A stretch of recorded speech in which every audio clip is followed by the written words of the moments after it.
I will get to it.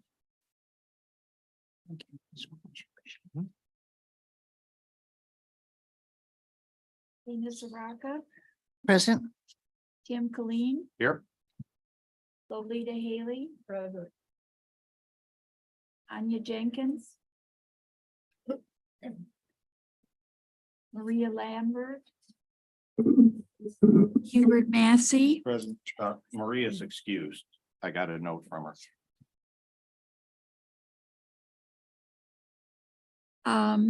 I'm present. Stephen Grady Mohammed, Present. Renata Seals. Present. Roll call is completed. The approval of the agenda. Madam Chair, if I may, before we start that, if Yes, I may, I just want to make sure everybody has, there's a bunch of paperwork. So just make sure everybody has everything. There's an agenda.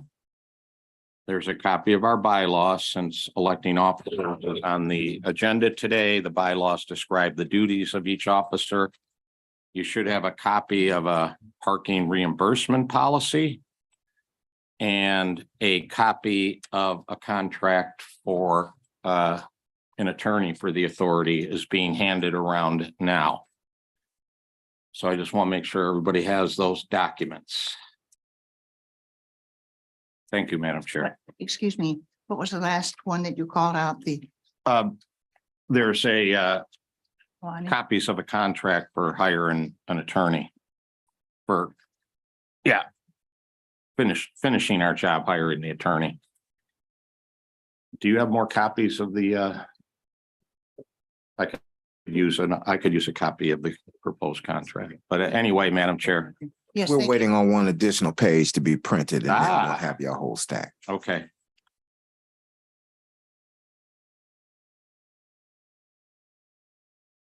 Well, while we're waiting for that, should we proceed on the next one? Yeah, I think so. Where are we at? We were at the agenda. Yeah. But no, it'll be here in time for that agenda item, so.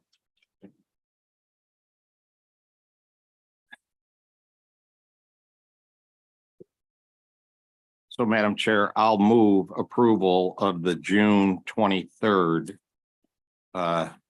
minute meetings? Yeah, that stuff. Or meeting minutes, depending on what you prefer. Is there a second to that? I'll second. Thank you. It's been moved and seconded. All those in favor? Aye. Any opposition? Approved. Oh, where my D went.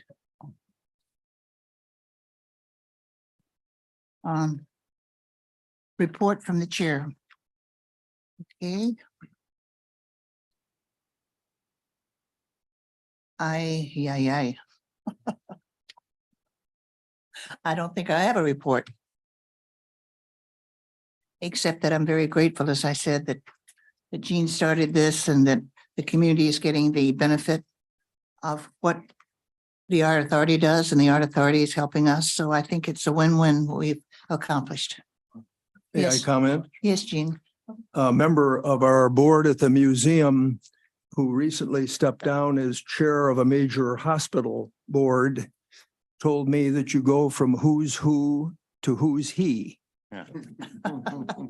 Well, I thought before I went to who's he, I better show up here and thank all of you for all these wonderful years we've had together. And I may even, if Salvador and Julie permit me, and Vice Chair Colleen, show up occasionally and sit in the public comment section. But this has been terrific, and thank you for your leadership. Thank you. We'd love you to show up, but you'll never sit in the back. You're always out front.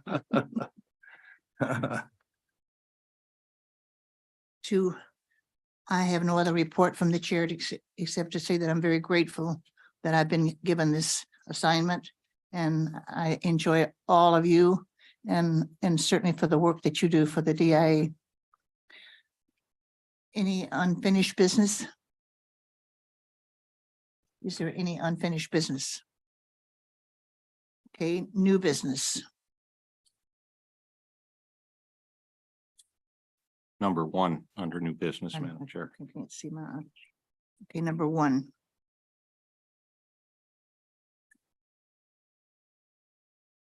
The half-year program review from the Detroit Institute of Arts, 2023. Thank you, Madam Chair, and good morning to everyone. It's a great way to start out the week. So as most of you probably know, the cadence of these three meetings, the last meeting we had was our year-end review of calendar year 2022. And this meeting today is to review our activity from January through June of 2023. So this is the half-year meeting. Everyone should have received sort of a longer form narrative report that goes through everything that we've done in the first half of the year. So I'm just going to go through sort of at a higher level, a PowerPoint that kind of summarizes that information, and you can always refer to more detail in the report. The one in the folder. Yes, so it's on the screen. This is the PowerPoint we're going to go through. The narrative report that I refer to, the longer form, is this one. So this one has a lot more detail in it. So we're going to get started with the half-year review. Next slide, Octavia, please. So I'm going to let Salvador kind of start out. We've received some wonderful awards and accolades recently. And I'm going to have him go through some of those with you today. Thank you, Julie. I'll be brief in my remarks, but I think the year has been really successful, not only for the great work that the museum has done and the staff has done, but also from the perspective of the recognition that the DI has received in the last 9 months. And I would like to start by calling attention to the Arts Authority to the fact that the DIA received the prize for Best International Exhibition for Van Gogh in America. This is given by a Spanish art magazine called Ars, and it's a prestigious award that will take place, the receival of this award in September 25th in Madrid at the Museum Thyssen-Bornemisza. And the Ministry of Culture will be there to give this award to the DIA team. It's really great to see the museum recognized internationally, and that our shows have impact not only locally, but at national and international level. We also, and in the slide, you can see the number of awards, but just going to stop on some of them. We also were awarded with the best art museum in the country. This is an award that is given by USA Today, and is an award that is organized democratically. Basically, the readers of USA Today chose the DI as the best museum. Of pride for the museum, for the staff, and speaks about the great work they have been doing, and they will continue to do, and how our visitors are so happy with that and the great impact that we have. That doesn't mean that we're going to, as we say in Spanish, sleep in our laurels. We're going to continue working very, very hard and try to get it again next year. There are other great awards on this slide. I just wanted to mention that another one that was given to the museum, CAFE, and by the American Alliance of Museum. The Credit Court Cafe was named the best museum cafes and restaurants according to the museum people. This was also granted by the American Alliance of Museums. So this is to say that the people come, the visitors, our audiences come to the museum, not only see the great exhibitions, our programs, our collection, but also they really enjoy the food and drink there. And so again, we continue to provide an extraordinary experience, which is so important, as you know, as our number one goal in our strategic plan. And finally, I will also point out from all these awards that Crain's magazine awarded the EIA Talent and Culture team with the Award for Excellence for Employee Experience and Retention category this year in 2023. That's also a very prestigious award. And, it's been great to see how the team has been providing or doing everything they can to provide a great experience as our team works in the museum. So just a little bit of good news here, looking at these awards to recognize the great work that the museum does. We do it for all the residents of Oakland, Wayne, and Macomb County, of course.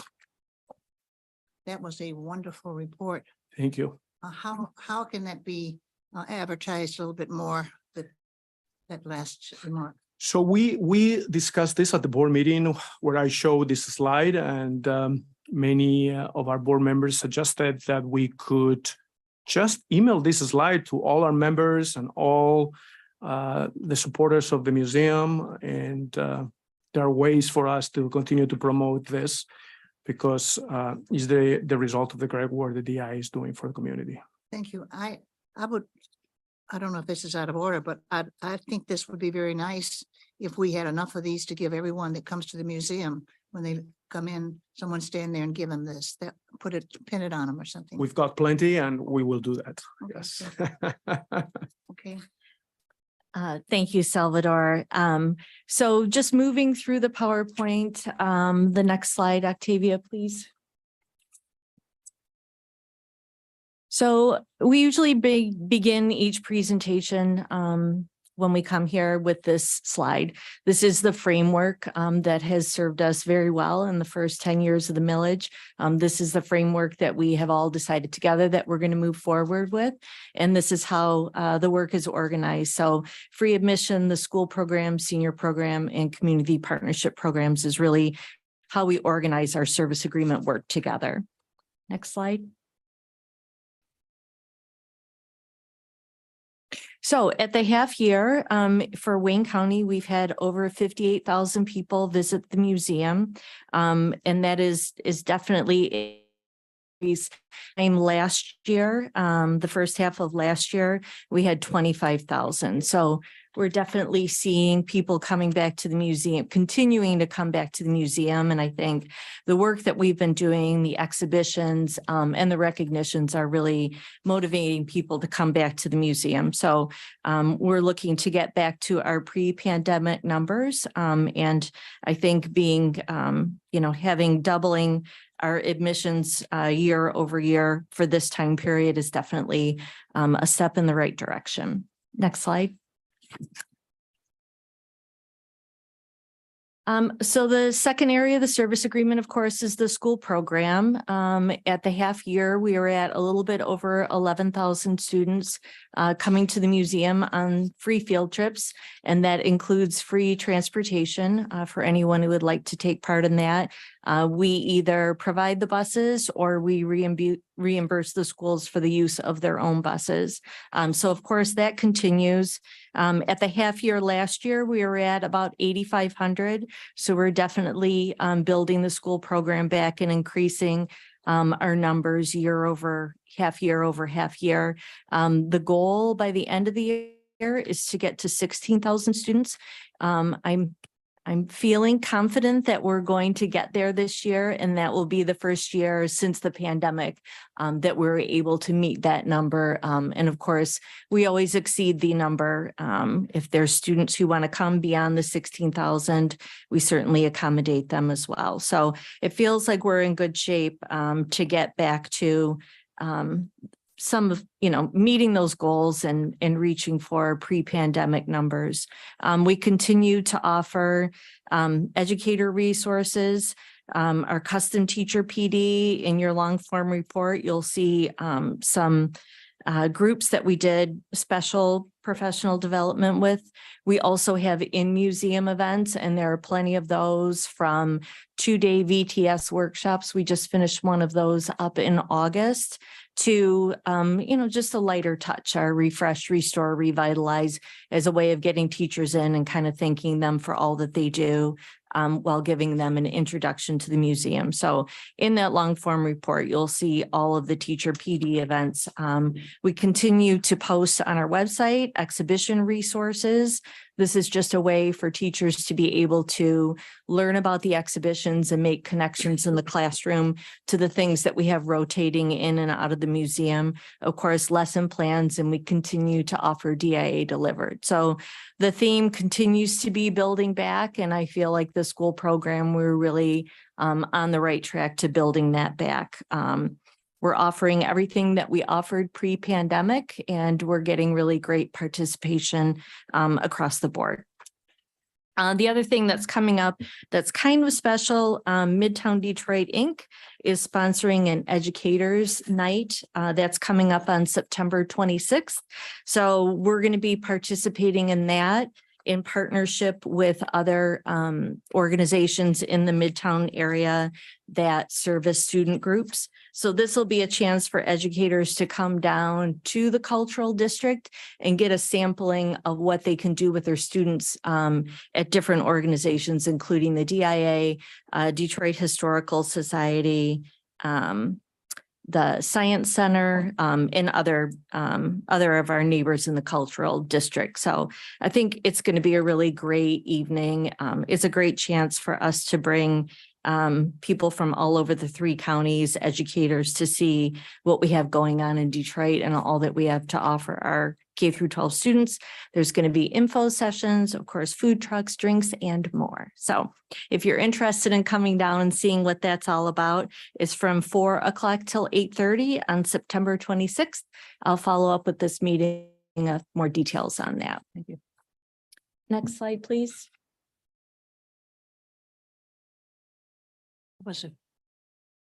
Yes. It was a wonderful report, so. Oh, I still have a little bit more to do. So we're going to move through the senior program.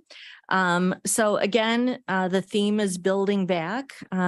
We have a commitment to have 60 senior groups to the museum every year, and we are pushing for that goal. Right now, we're offering guided and self-guided visits to the museum for senior groups.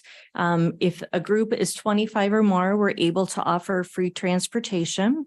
And then in order to add a little bit more variety for our seniors and accommodate maybe our seniors who are a little less mobile or have already come down for a tour and would like to do something different, we're offering a music program that is going to begin on September 13th.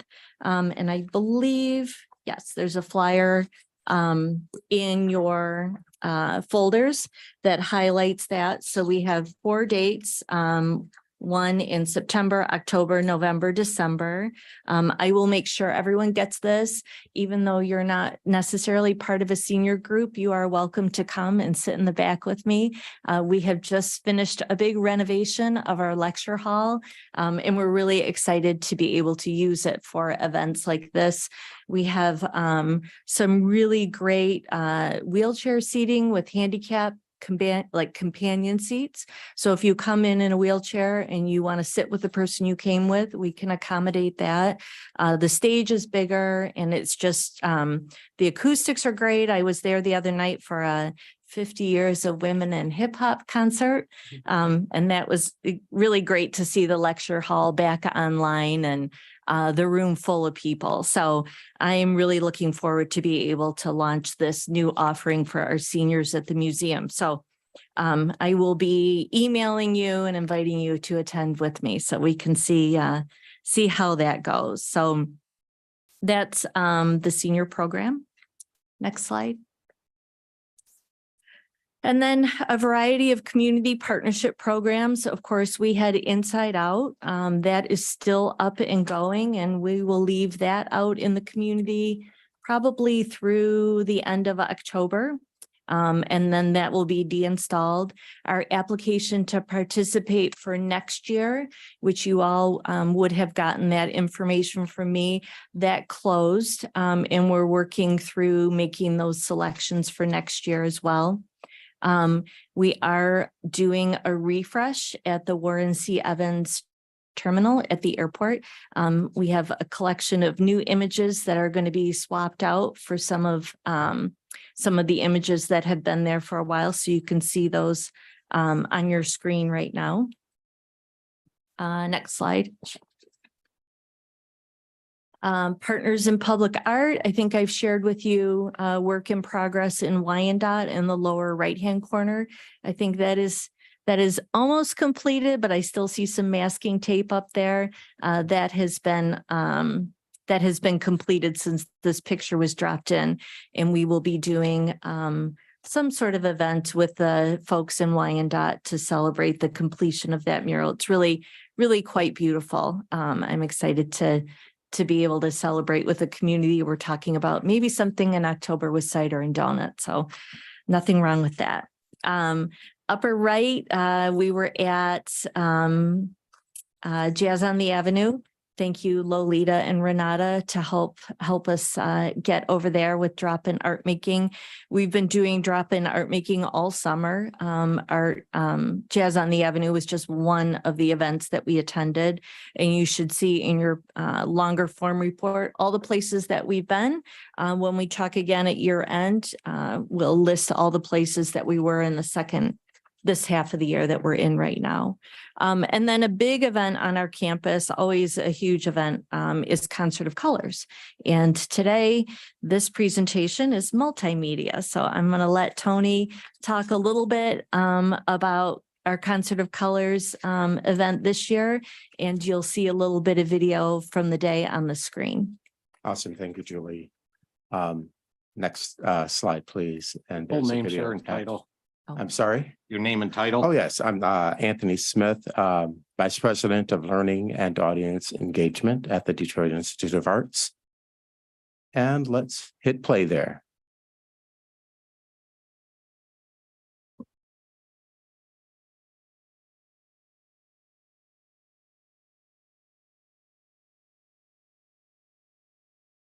Yeah, sound with it, please.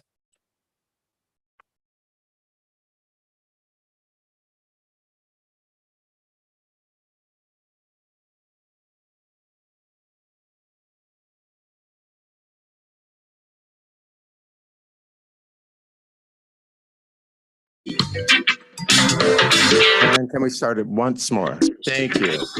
So during July 20th through July 23rd, the DIA hosted and co-presented the 31st Annual Concert of Colors. The biggest diversity and arts festival in the Midwest, the Concert of Colors is Metro Detroit's free annual diversity-themed music festival, which invites all attendees to experience global music at its finest during this colorful, festive, upbeat summer event.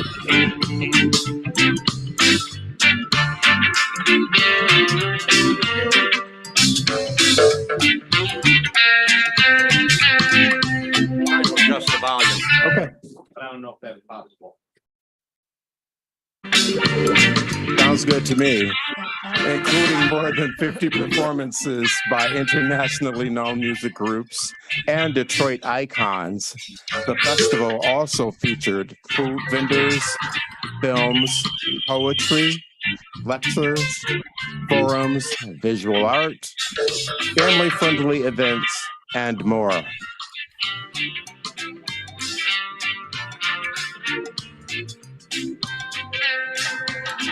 Housed right here in Wayne County at the DIA, with the goals of uniting Metro Detroit's many communities and ethnic groups through music and dance from around the world, as well as creating a dialogue through which participants embrace freedom of expression.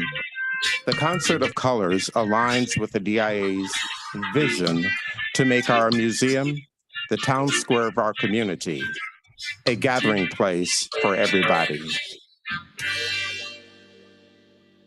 That's wonderful.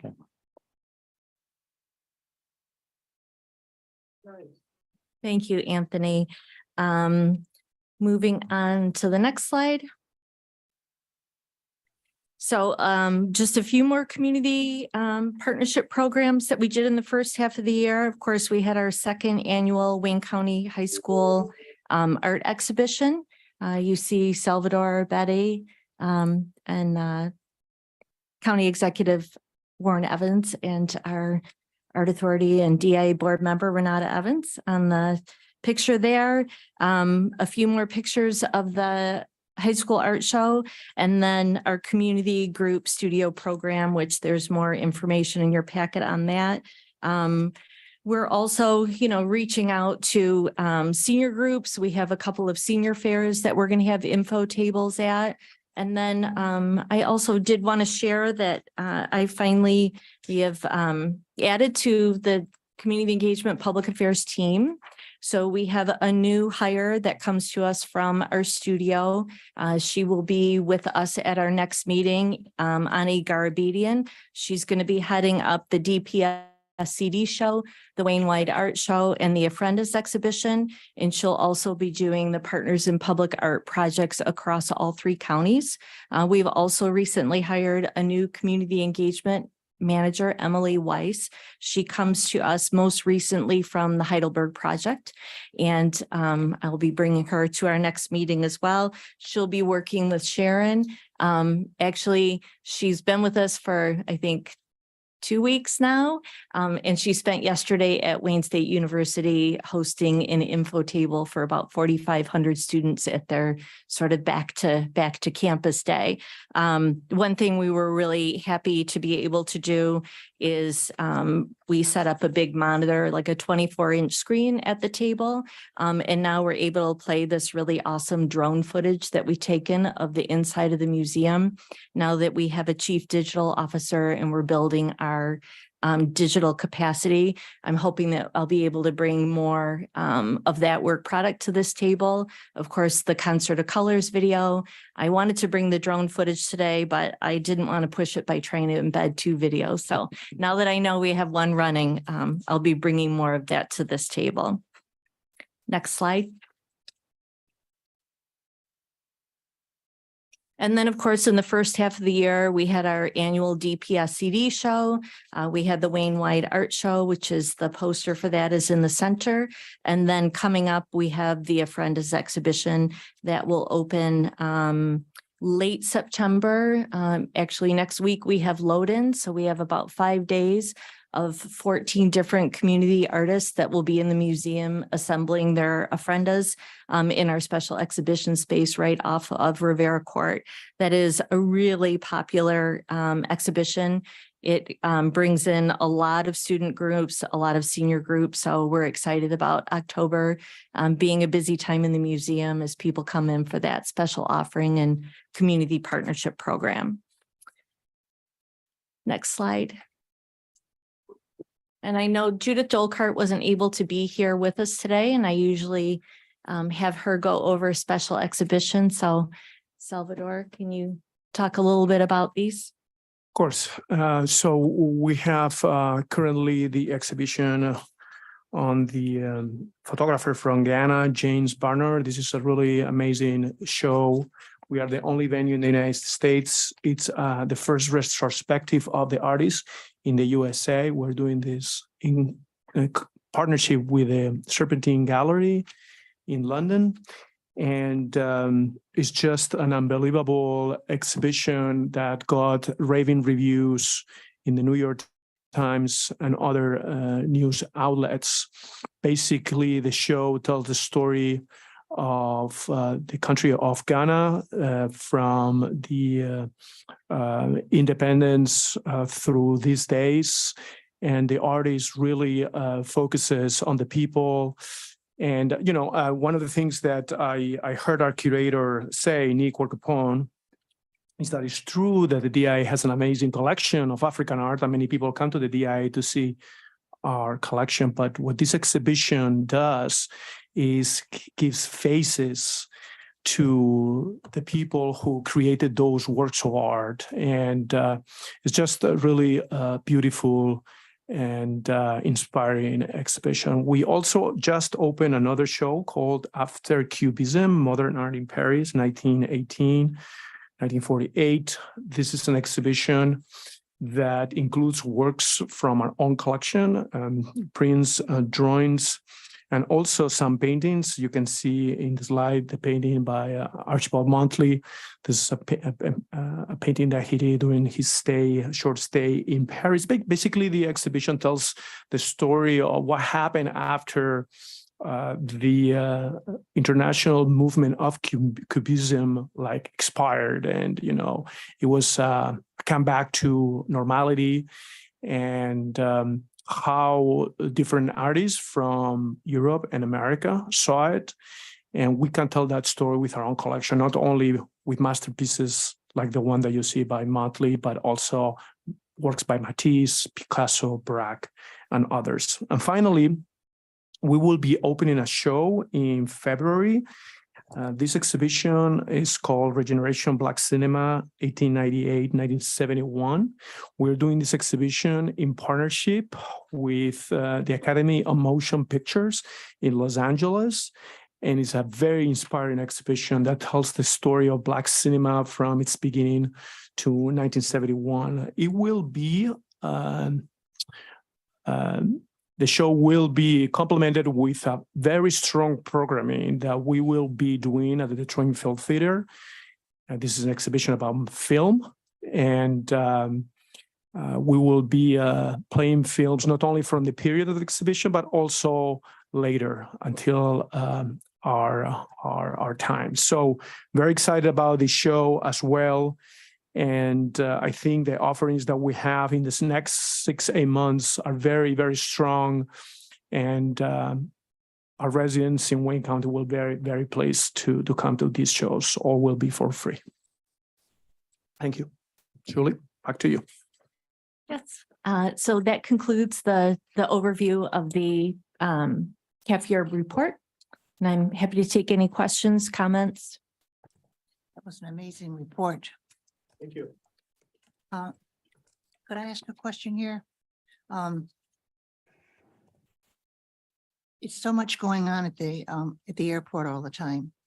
And I wonder if the DIA has, and I don't know that, Bernard and I were talking about that.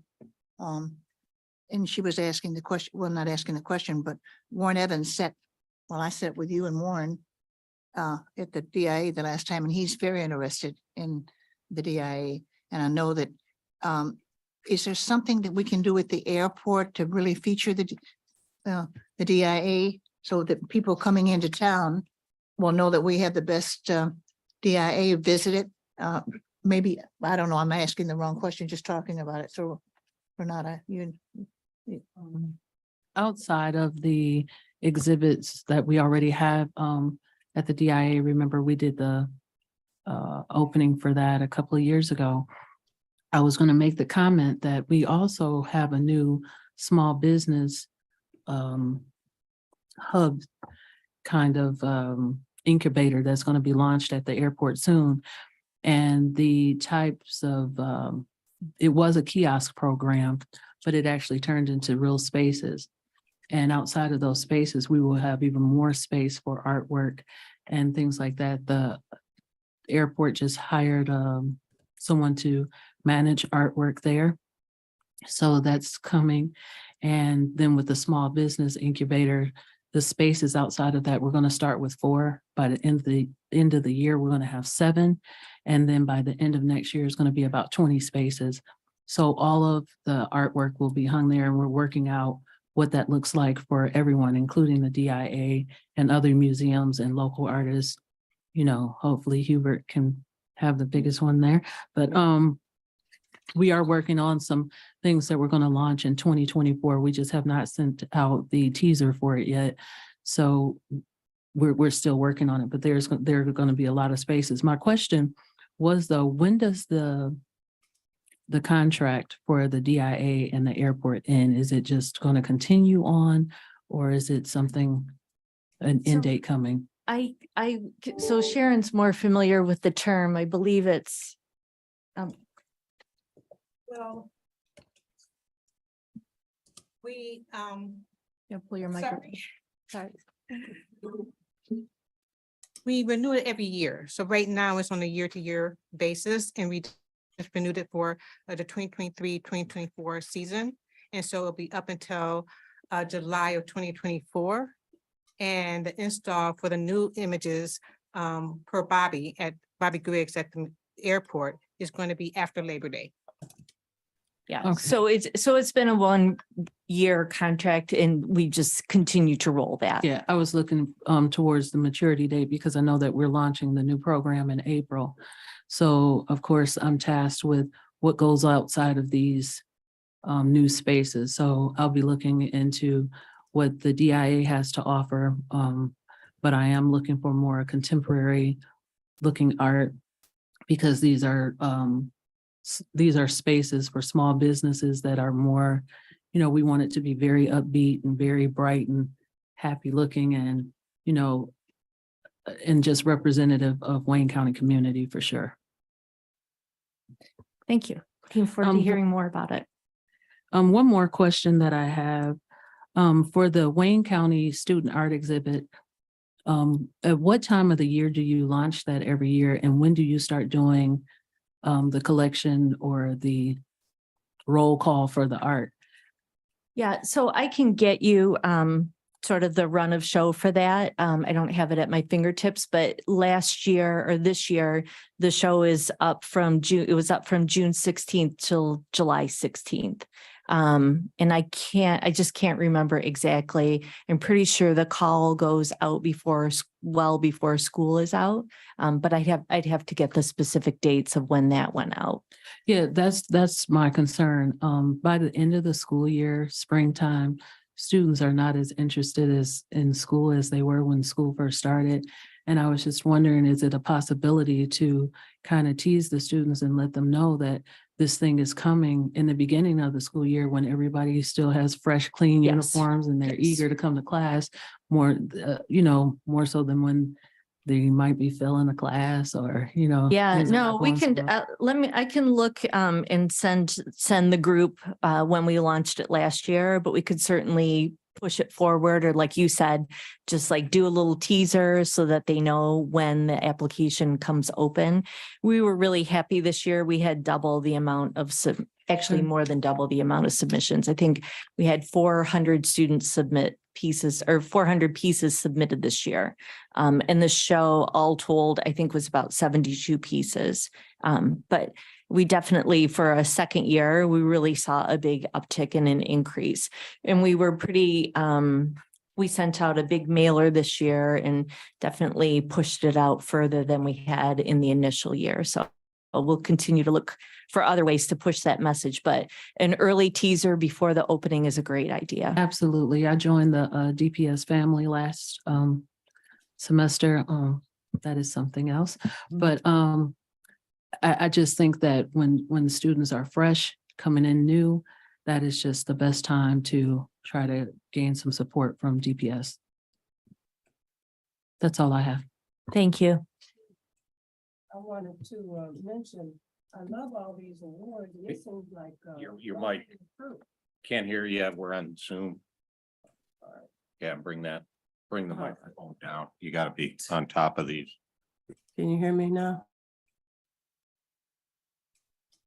All these wards and at the airport and around the city, let's ring our own bell. I mean, it's 2023 now. In a minute, this is gonna pass by, but right now, if the sign is already up, we're already talking about how wonderful we are. Maybe it will repeat itself. I mean, at the airport around here, we all respect a lot of this and everybody wants to be the best. I don't think it's time for humility. Thank you. And everybody loves the USA Today. I mean, I wanted to go tell somebody and post it. So at the airport and everybody, why not? I mean, it gives value. Everybody else thinks it's, and everybody's reading the Cranes now, the Best of Detroit, Our Detroit, all these are, I didn't even know all of this was happening, but I think this is a big deal. We should kind of take advantage of this even in the schools, because the schools will think, or won't think it will be a thing. If I'm included in this, I can be a part of the USA Today, the Hour, and all of that. I'm a part of this group. And it does, and the diversity, look at all these diverse things that we could, and plus it don't cost as much when somebody else is already doing it. Yeah, we just onboarded the new marketing and communications director, I think about a month ago. And she has really hit the ground running, and I'll make sure to bring that feedback to her and look for other places that we can get this message out. Yeah, do more interviews. Everybody wants to talk about some good stuff. Only thing we hear about is the not so good stuff. That's true. So do- Thank you. So have we done this on billboards? So there's two billboards, I believe. There's one southbound Woodward up on the left-hand side about, I don't know, 5 blocks north of the museum.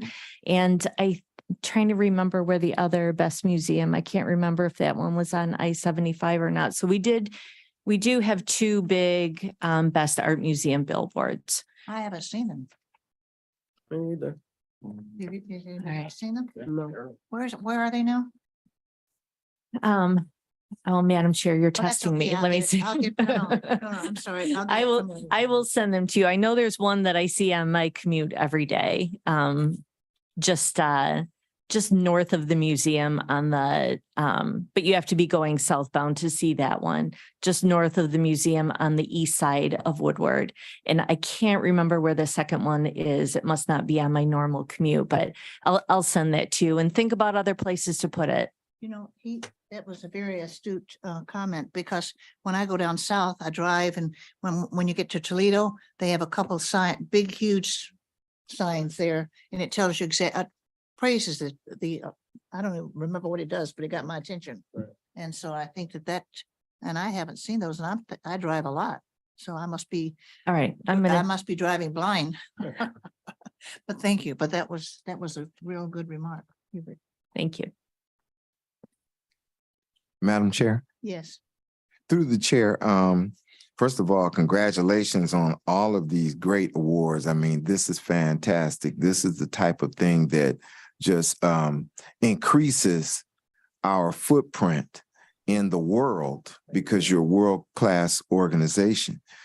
To your point, Madam Chair, and in talking about how can we accentuate this at the airport, maybe some type of display can be set up there where these different awards are shown, and then maybe we could have some type of event which partners the Arts Authority with the Airport Authority in bringing recognition to the great work that you've been doing. And that might be a way also for us to get some news coverage of the great artwork displays that are at the airport. So maybe we could, expand that and really bring in some powerful support and recognition. Because like some of us said here on the authority, we didn't know this. So how many folks out in the community don't know this as well? So maybe we can bring that to bear. Yeah, that'd be great. I think the timing would be really nice because we are doing the airport refresh and bringing in 5 new images. So that might help sort of support getting a little bit of attention for it. Yes. So If I could just, one more time, I just wanted to thank Betty Mizaraka and Barb Miller, because this was an idea that they had from the Wayne County Council of the Arts, Histories, and Humanities Board originally. And this is where all of this came from. I was so honored to help drive the force of the art in the airport, but the original idea, ladies, right there. And I think so often we get tied up in who did what and what did what, but the original idea did come from Barb Miller and Betty Mizaraka. So I just wanted everyone at this table to know that and understand that I recognize what it is. And I thank you, ladies, for even, giving me the opportunity to help drive that. Thank you. Okay. Thank you. Thank you. When you got in the driver's seat, you're taking it to the. That's all right. It was a whole van of us, though. Madam Chair, Yes, I do have a couple of additional questions about the presentation, if I may. please. Thank you. Julie, on the free admission page, almost 60,000 Wayne County admissions. That is phenomenal. That's great work. Question that I have is, do we know what the cost of admission is? So I know that so Hmm? The cost of admission to the Yes. museum? $18. $18. Okay, great. Thank you. Second question I've got is, what do you all attribute your increase to? At your half year, you're way more down the road than you expected. What do you attribute that to? Well, good exhibitions. And I mean, I think, we had a lot of participation from Wayne County residents prior to the pandemic. Mhm. So we're really building that back. Mhm. So I mean, attributing it to just our programs coming back online, the school program, the senior program, good exhibitions. I mean, there's always a new exhibition at the museum and, the programming is coming back. Friday Night Live, Detroit Chess Club, programs like Concert of Colors, the Ofrendas exhibition, just like a healthy, thriving DIA Okay. will attract people. So your programming, maybe in addition to some of the PR things that you've been doing to get the word out? Of course, we're always looking for ways to spread the message. And I think, we've really made a concerted effort over the last year to get into some of the smaller local papers and make those connections to communities in all three counties, in particular through Inside Out, making sure that we're getting coverage in the small local papers. Because as we know, I mean, I'm a big reader of the Woodward Talk. That's the one that comes to it's probably the most read newspaper in my house. So, really looking for ways to reach residents right in their own communities and through those small papers. I'm very familiar with many of those small periodicals, like when you go to different communities and they'll have a little station there, like at the door where you can grab their little neighborhood paper and things of that nature. Is that something that you all are doing actively, advertising in some of the local periodicals? I'd probably have to get a little more information and send that. That would happen through marketing and communications. Yes.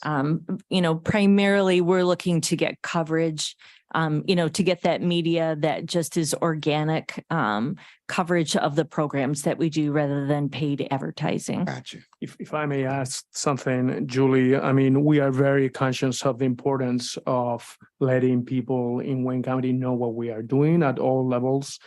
An example of something that we are now doing together with Latino Press. Mhm. We are going to have a very beautiful display of Inside Out in Southwest Detroit, and we have contacted Latino Press to do some coverage on this Inside. I will be going to the space and I will be doing a tour for the schools there, and we will bring in the students, and Latino Press will be covering this. We are, in this case, focusing on audiences that speak Spanish.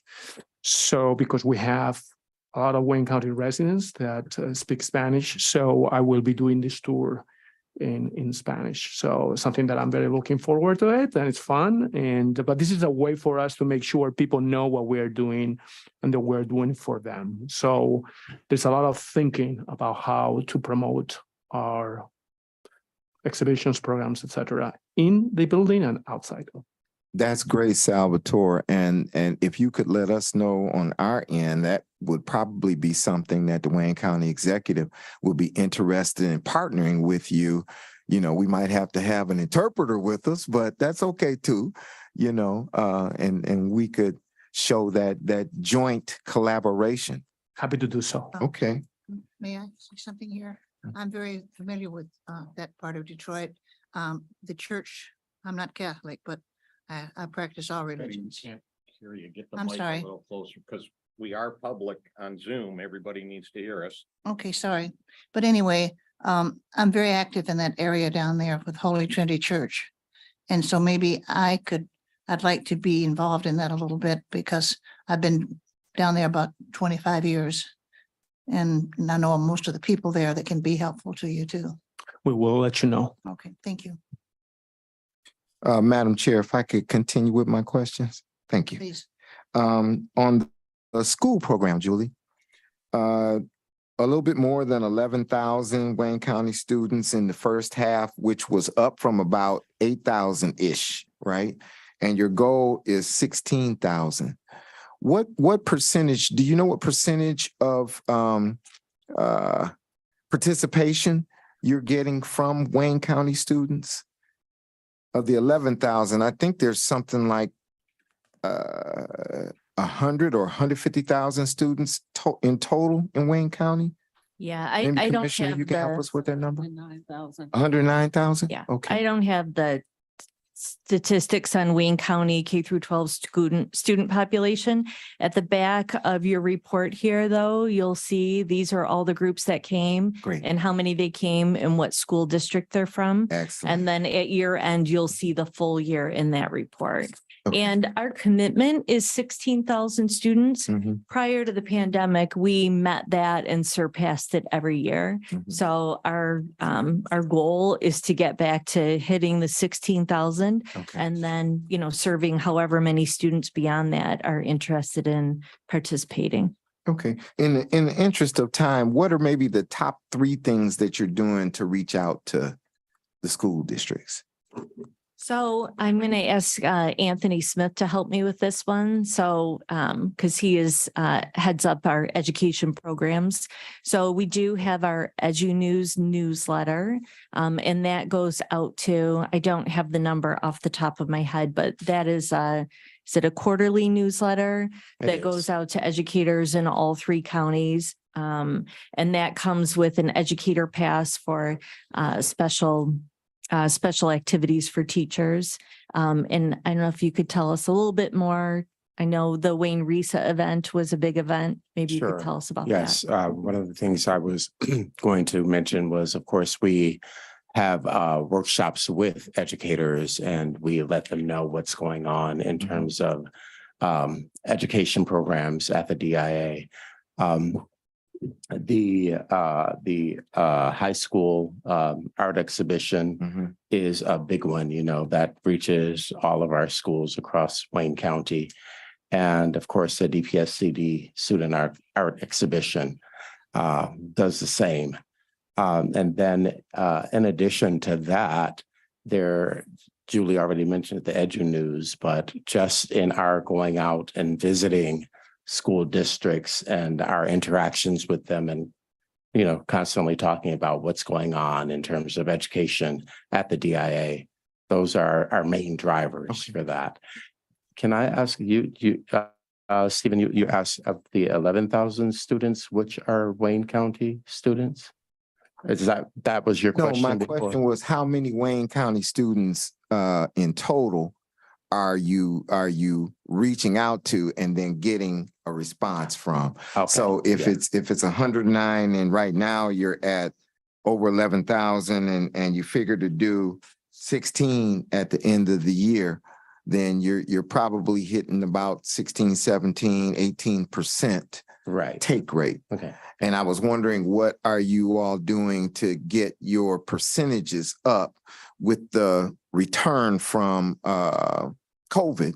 I know that you're doing some things. I just wanted to know what sorts of things you're doing. Absolutely. Okay. And we're happy to take any suggestions. I mean, this Art Authority, you are representatives of the community. So if there's other ways that we should be reaching out, other people that we should talk to, I know it was really helpful.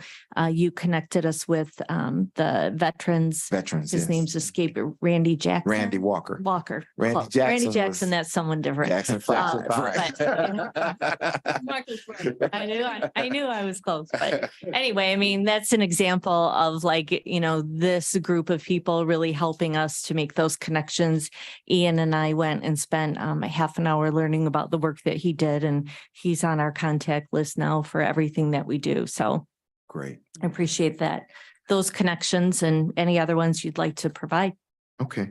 The EduNews newsletter, do you send that to us as well? I don't believe so. That is a sign up newsletter, and usually through our workshops and Okay. through reaching out to the teachers, they are then sign up for that newsletter. You'll be I'm on the not- list I'm this not afternoon. begging for more. You'll be on the emails, list this right? afternoon. That would be helpful, I think, for us to Yes, of course. see what you're communicating to them as well. Yep. In the senior program piece, you talked about your goal was 60 senior groups. Yes. How did you come to that number? So that's in the original service agreement that Yes. was drafted in 2012. Okay, okay, And of course, like the school program, when we hit 60, we don't shut it off. I mean, we keep going. So, Okay. but our goal, our minimum is 60. and that was initiated in 2012. Yes. Okay. Any thought about, I mean, this is like 11 years later, any thought about how we might increase that or do something more or different for our seniors? Well, I mean, the small group that has been tasked with talking about the service agreement, I mean, that was you and Renata and Chair Mizuraka. So we met twice and had several conversations about it, but we haven't gotten to sort of a draft of a new agreement with this group yet. So Mhm. we look forward to getting that Okay. something drafted soon. Okay. Also, I would like to introduce you. We have a new Director of Senior Services for the county. His name is Chuck Jackson, not the any day now Chuck Jackson, Another but another Chuck Jackson. But I'd like to introduce you to him as well, just like we did with Randy, so that maybe we can form, strong relations there as well. Sure. There was another one, Salvador, I think you were sharing the Regeneration Black Cinema, upcoming exhibition. Is that actually going to be in 2024? Because the date on here. Yes, sir. Yes, sir. Okay. Starts in 2024. Gotcha. Okay, because the Yeah. date on here was 2023, but it's actually 24. We're just working on it right now, so it feels like it's not. Sorry about that. No, that's okay. Quite all right. Another question that I have is for Sharon. Sharon, what projects and programs are you working on right now, and what assistance might you need from us?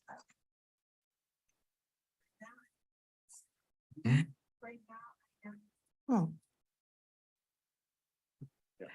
Right now, I am working on the Inside Out for 2024 Okay. and also the airport installation. And I just did a program with Inside Out Literary Arts and brought them in, and they did not only a workshop, but they also did a performance that helped promote the Barner exhibition, which was really a good success. And right now, I think that is really what I'm doing. I did the Wyandotte Pippa program as well, the mural in Wyandotte. Yeah, so we'd be happy to share. Right now, we're kind of sorting out where we're going to be in 2024 for Inside Out. Sure. So understood. we'd be happy to share kind of who applied for it Okay. and what our plan is. Sometimes we're looking to fill little holes. So I think we're going to be meeting about that in the next couple weeks, and I'll get a better idea of, That'd be helpful. do we need to do any outreach there? So certainly we'd be Okay. happy to come to this group if we have to fill holes there. And then also Partners in Public Art. I know I'm going to bring Ani, who's heading those projects up going forward, and we'll be looking to identify 2 communities for Partners in Public Art projects this year. Okay. I'd love to, at the next meeting, share a process we're doing in Macomb right now where communities apply for it. It seems to be a model that's working quite well, that we piloted there, Sure. that this group might want to adopt too. Okay. Sounds great. You also mentioned that you had a couple of new hires that you're bringing on. Could you provide their resumes just so I can understand some of their background and what they're doing? Because these are engagement folks that you brought in, right? So I'd be happy to provide their names and a little synopsis of the work that That'd they're be going to be great. doing at the Mhm. museum. Bios. Okay. Excellent. That's all I have, Madam Chair. Thank you. So are we going to move on Get now? on that mic, Betty. I'm sorry. Yeah, pull it up towards you, so. more than that. Okay, thank you. It hit me in the eye. That's why I was thinking. Well, then you know you're too close. Okay, the approval of the resolution for levy and collection of the millage and the 2023 tax rate request form. So do I have a motion for that? Madam Chair. Yes. Yeah, this is the annual resolution. It comes to us from our equalization. And what department? Equalization and. Anyway, it's the people that keep track of the taxes in Wayne County. That just lays out what the amount of the about the millage is. And it's up to this body to approve this rate request so that we can get it to all of the local treasurers in Wayne County, so that they put it on the winter tax bill to levy the millage. It's a September 1st date deadline that we have for this. So we have the report from assessment and equalization. And I would move its approval. Do I have a second for that? I'll second. It's been moved in second. All those in favor? Discussion. More discussion? Is there- Discussion, I'm sorry, Madam Chair. Okay, you have, okay, thank you. Yes, ma'am. How has this rate changed year over year? Has there been a change, or is it the same rate, or? Mr. Colleen, Commissioner Uh, Colleen, I'm sorry. The voters approved, was it 0.2 of a mill? Mhm. Now, we have had some legislation in the state going back to the 70s. Oh, the tax limitation, the Headley Amendment. Mhm. And then I forget the other item that the legislature approved, that under those laws, there's a tiny bit of eating into the millage under those laws. So you'll see that instead of 0.2, it's being levied for 0.1986 at the current time. So there is a little bit of loss there. I forget the exact legal, but that if everybody remembers the Headley Amendment, and I certainly do, it ate into the millage just a tiny little bit, but it's still a 0.2 millage. Thank you, Madam Chair. Commissioner Colleen. That was very good that you had that information. So what do we do now? Do we approve that? That was the only question that I had, Madam Chair. What does the millage raise now? Good question, Barbara. She said, what is the millage rate now? No, not rate. What is the millage raising now I'm in sorry, Wayne raising. County? So, Madam Chair, if I could paraphrase her question, how will the funds be reduced going from 0.2 to What's your total? 0.1986? We'll have less money, right? For the millage. Do we know how much that will be? I do not know. Do On the you, what? Commissioner? Maybe you better repeat the question. He, Going from 0.2, member Colleen, to 1.1986, do we know how that will reduce the millage? They'll have less funds to deal with? It'll be negligible. Mhm. It'll be negligible because you're looking at 0.0024. It doesn't eat into it much at all, but it does eat into it a little bit. And if I recall, just in broad terms, we raise about 9 million, I think, in Wayne County with this. We raise about, the next biggest county is Oakland, I believe. They contribute 7.5. And then Macomb's about another 5 or 6. And that all adds to like around 22, 23. Yeah. And I'd be happy to provide all that information as a follow-up to this meeting. I don't have the exact numbers right in front of me, and I'm a little bit diligent Yeah. about not spitballing numbers. But I so, remember, yeah. I remember in general what it is. It's like 9, 7.5, and 5.5, something like that in the 3 counties. Okay. Is there any more discussion on that? Just curious, Madam Chair, of what the reduction of millage funding will be Okay. for the year, Any- because that will impact things that you all are doing as well, right? Yeah. It's just a little mathematics there. It's all the numbers are right there.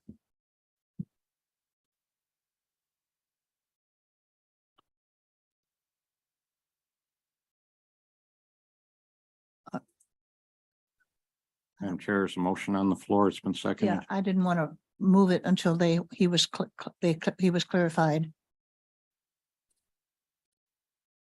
Are you, I want everyone to have a voice in this, so are you satisfied, sir? I mean, you have any more questions? I should ask that question. I think there maybe is still some discussion, Madam Chair, because we had a gentleman on the phone that was explaining that we would be getting more funding, didn't we, at our last meeting? Nobody remembers? Madam Chair, Yes, Commissioner? the millage is based, how much is collected is based on, how much the millage collects is based on how much total property tax the Wayne Property County taxes, receives. right. And Wayne County property tax revenues have been Mhm. slightly up. Okay. So, and if you see on the document here, Mhm. they do refer to and this one, the one that goes Yes. this way, Mhm. if you look across the chart, Mhm. number 1 is the source. Yep. And that's the Public Act 296. I know that's the act that authorized art authorities. The purpose of the millage was a general operating, and 2, that was approved on 3/10/2020. The original authorized election charter, et cetera, was 0.2, and then you'll see the 2022 millage rate permanently reduced by MCL, Michigan compiled laws, Headley. 211, otherwise known as Headley. Mhm. And that is where you get the slight difference. But, you know, we can do the math. You can multiply 0.2 times the 51 billion and then multiply the 0.19, and then you can see the difference between, but it's negligible. And then that will change depending, we might get a little bit more than next year if our property tax collections as a whole in the county go up, or it might be a little less if the property tax collections go down. It's all based on how much tax is actually collected. That's why there's not an amount here. Because we don't know what it's going to be until all the taxes are collected. So generally, and through the chair, generally, we're voting on a projected collection, not an actual one. We're not voting on any collection. What we're voting on is to notify all of the treasurers in all 43 Wayne County communities to put a 0.1986 levy on their winter tax bills. Whatever that brings in is what it brings in. But we're not voting on an amount here. We're not voting on a dollar amount. A dollar amount, We're voting on the amount a of percentage. what is called, what is millage. Okay, very The good. millage rate is what. So what we're checking here is the right millage rate is being applied. That's what we're doing. Thank you, member. Thank you, Commissioner. I'm good, ma'am. Okay, so on the approval of the resolution for the levy and collection of the millage and the 2023 tax rate request form, how do we vote? Is who votes? Is there an? We have a motion on the floor, Madam Chair. Okay, We yes, take a vote. please. Yes, please. Read the motion again. We have a motion by Commissioner Colleen and supported by Member Massey. So you have heard the motion. All those in favor, say aye. All right, Aye. Any opposition? Motion carried. Madam Chair, and looking at the forms, the board chair and the board secretary will need to sign these documents before they leave today. Oh, We That's had- right. We had that little problem before. okay. So Thank you. we get it signed today, then it all gets out to the treasurers on time. All right, thank you. And then we're actually collecting taxes that we can discuss how they're to be spent. If we don't collect them, we don't have that discussion. Thank you. Approval of the contract for an art authority. That's number 3. Yeah. Where's the discussion on that? Who's gonna take that?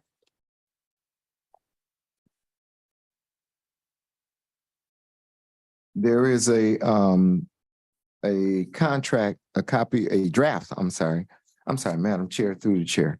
Yes, thank you. There's a draft of the legal services agreement that was put together by Wayne County Corporation Council that everyone should have a copy of. Thank you.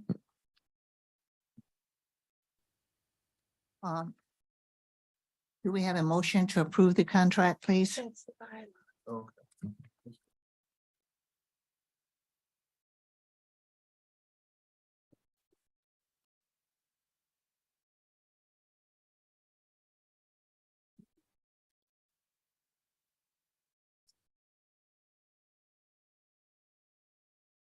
Madam Chair, Yes. just a quick discussion. Has there been discussion with the Perkins Law Group about the hourly rate that's prescribed in here? Yeah. Okay. But they can't sign it until we approve it. That's right.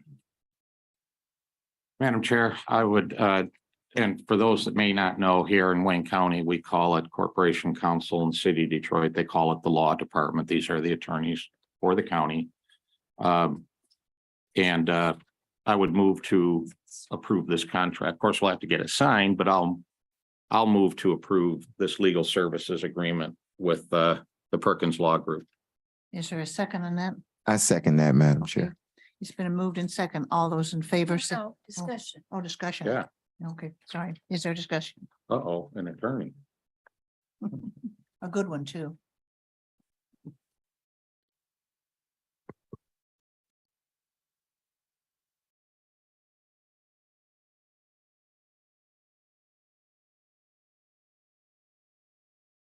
Yes. Through the chair, Madam Chair, I would like to make one correction on the contract.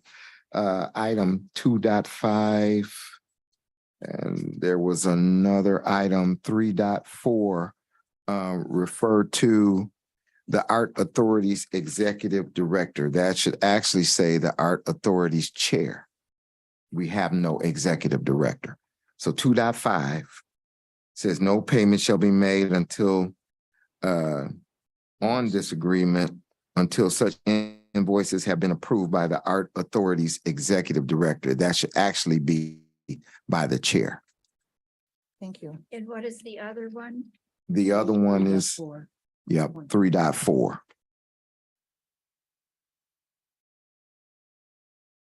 All services, etc., are confidential and shall not be divulged in whole or in part to any person other than to duly authorized representatives of the Art Authorities Corp Council and to the Art Authorities Executive Director. That should say chair as well. Okay, we need all in favor then with that. We have to change that though. So, Madam Chair, yes. just real quickly on the changes. Like in item 2.5, if we change that to Art Authority's Chair, you're suggesting then that the Art Authority Board is not the approving body for an invoice. We would not vote on to say, as a board, to say, let's pay that invoice. We're going to give that authority to the chair. I just want to be clear about that. And then the same thing for the other.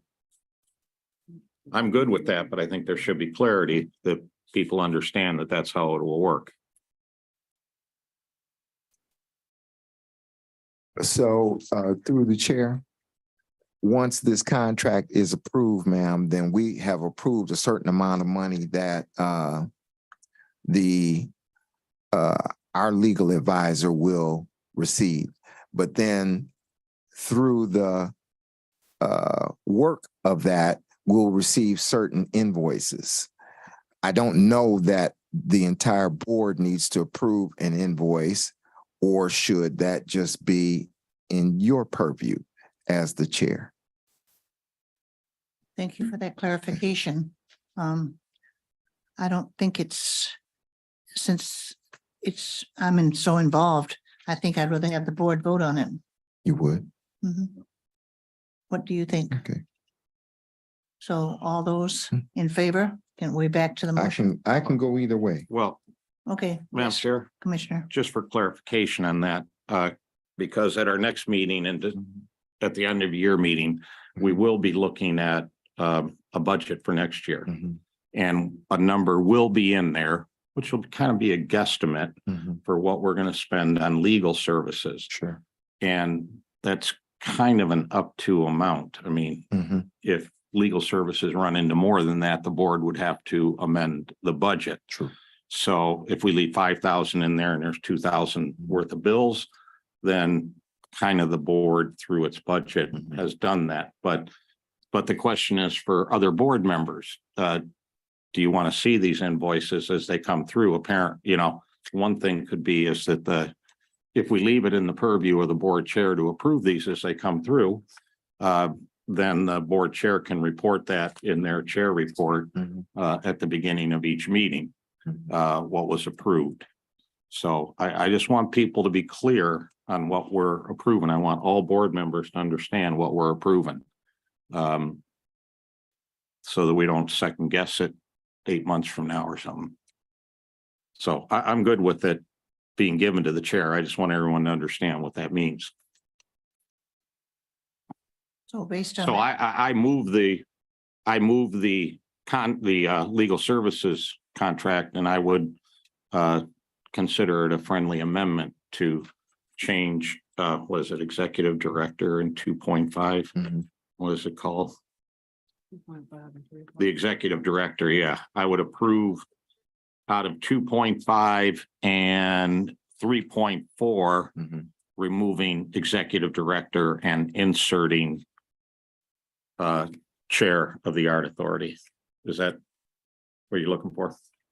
Through the chair, Yeah. you bring up a good point, Member Colleen. Do we want everyone on the board to review and approve every invoice that's coming from the Corp Council? That's kind of the question that we have right now. So Our maybe, counsel, not court counsel. correct, from our counsel, from our legal advisor. So I'd like to maybe hear from some of the other members on the authority, their thought. Yes, let's hear from anyone else who has a thought on that. I think we talk so long that we forget what we talked about. I am definitely okay with board chair because we are transparent enough on this board that if things are brought up, receipts are brought up, I'm confident in our chair to know enough to know that, those things they'll be disclosed in meetings. I'm interested to see what Barb, the lawyer on this. The invoices would be submitted to the county. The county would get them to Betty. And I really don't, they're just so standard. No. What are you shaking your head about, Tim? The invoices don't go to the county, they come to us as an art authority. We're hiring them, not the county. It's our attorney. I do not have any any problem with Betty approving the invoices. We're talking about $8,000 maximum. Or more, depend. Yes, Commissioner. And I'll just, and we haven't discussed this either, but if we're gonna want to have our attorney be involved in something right now, this would be to hire them and you sit there until we tell you to do something. Now, if that procedure is that the board takes a vote and says, yeah, we want to bring the attorney in on this. Then the board is aware that we're bringing them in. And for the chair then to kind of approve the bill when it comes in, the invoice when it comes in, then the board already has had a look and knows and has authorized this. I think we have to be careful if we say, well, the chair can just tell the lawyer, yeah, you're coming to work and Right. putting to work. And so I just want to, for the entire transaction, and Ms. Miller, I think that would be how it goes, is we'll go, oh, we need our attorney on this. Let's call him up. So we put him to work and the meter starts. And then when the meter stops, an invoice comes over probably to the treasurer of this board. And, you know, we report that to the treasurer, but it's through this board. This is our attorney. Thank you, Madam Chair. Thank you. Madam Chair, I have an amended motion on the floor as a friendly amendment that we approve the legal services contract. And we change the language in item 2.5 and 3.4 by striking out executive director and putting chairperson of the board in its place. And that's my motion. And I second his friendly amendment and the motion. So it's been moved in second. All those in favor? Aye. Aye. Any opposition? Yeah, you're not going to get in the minutes. None. It's been approved. Thank you so much. Let's move to the approval of the contract for an art authority attorney. No, we just did Oh, that. I'm sorry. I can't, my eye is keeps watering. Discussion of the service agreement.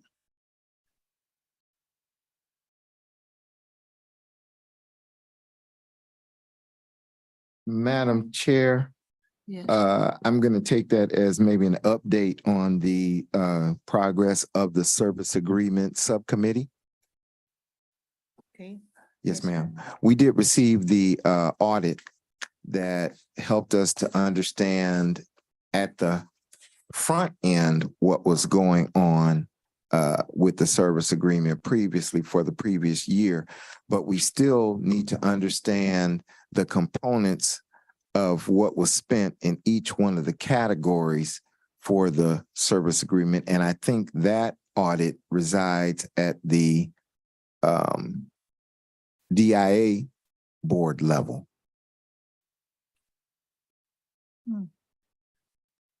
I do not know the answer So to that would, question. that would help us to understand what we need to do if we're going to make any recommendations of any changes. We need to know what has occurred in the past.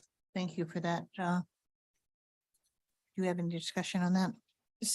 So in your packet is the calendar year 2022 audit. The summary of that is also in the long form narrative report. Just like a shorter summary is embedded in the narrative report. So, and the prior audits for every year have been provided to this group. So I'm happy to take any questions you have, although if you really want to dig into 11 years worth of, or 10 years worth of audits, I probably need a little more time to prepare. Through the chair, Yes. this was exactly what I needed to see. Yep. Yes, Commissioner. Madam Chair. And I just want to remind people here, this is the document that was in your folders today. Mhm. That, and Madam Chair, you'll recall that a million years ago, right after the first millage, we had a meeting of the leadership of all three authorities over at the DIA, where we discussed this. And what was agreed among all three authorities, Wayne, Oakland, and Macomb, was that the DIA has to get an independent audit, outside audit every year. And what we all agreed to at the time to keep track of the spending in the service agreements was that Plant Moran, who's been the external auditor for them, it's called an agreed upon procedures, where we said, okay, in your audit that you do, go back and look at the amounts that are specified in the service agreements and go through the books of the DIA to say, this is how much was actually spent against this. So we've been getting that right from the beginning. And I also remind all board members that we elect 2 people from off of this board to the full DIA board. And those individuals get this report too.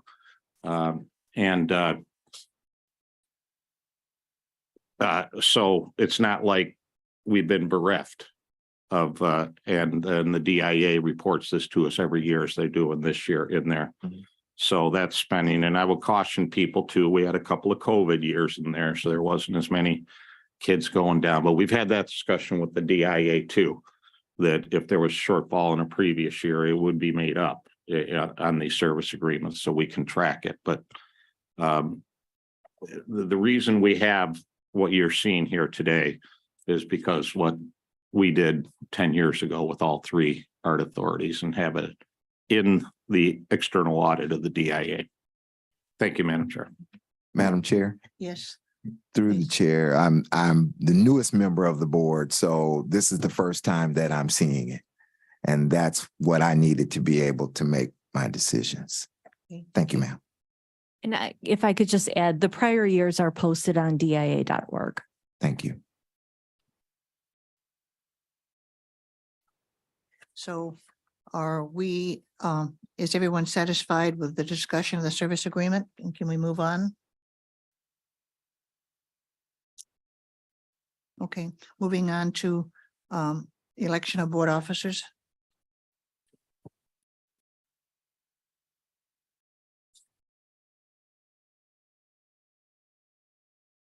Madam Chair, Yes, I make a motion to keep all of our existing officers in their positions for another year. is there a second to that motion? I second that. Been moved and seconded, all, Uh, yes, Commissioner. Madam Chair, and a couple of agenda items here. We're going to be approving a parking policy. And that that will certainly involve the treasurer of this board, because they're going to facilitate the repayment. So we have a treasurer, and I want to make sure that treasurer understands this is coming if they want to continue in the treasurers, that there's an added responsibility here, keeping track of the parking ins and outs, paying people for their parking and then getting reimbursement later on as the policy suggests. So I just want people to know that that is perhaps what they're committing to when they. So who's going to lead that? Who? No, I'm just putting it out there Madam Chair, that because what currently we have Ms. Araka is our chair. I'm the vice chair. Lolita is the treasurer. Secretary is Barb Miller. And I don't think, did we elect a corresponding secretary? No, I think we only elected the 4. no, Yeah. I'm the correspondent. Oh, secretary. so we have 5. So we should at least let everybody know that. Mhm. And then the duties of each office is specified in the bylaws, and I provided a copy of the bylaws today. Madam Chair, Yes. to member Colleen's Vice Chair Colleen's point, it might be expedient for us to discuss the parking proposal before we do the officers, because to your point, Member Colleen, we might have an alternative suggestion for the parking process that might make the process easier and simpler for the treasurer. But until we work all that out, we are not able to let the treasurer know just how much input she's going to need in that parking process. So in that vein, how do we proceed now? So what I'm suggesting is just to flip-flop the agenda and do the parking process first and then the election of officers. So let us do that. So who wants to lead the discussion on that?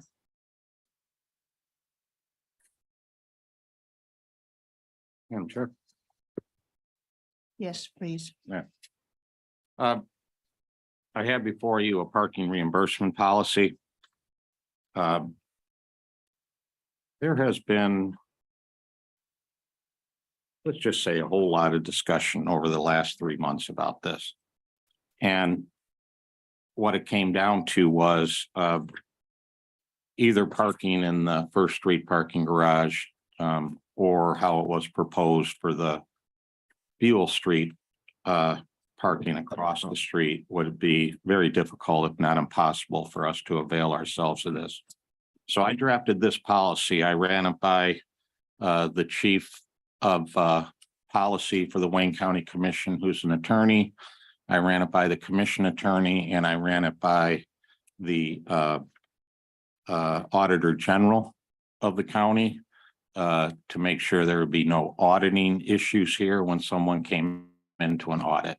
And I got feedback from all those folks, although I was reminded by commission attorney that she's not the attorney for the authority. But based on those feedback that I got, this is what we've come up with for a policy.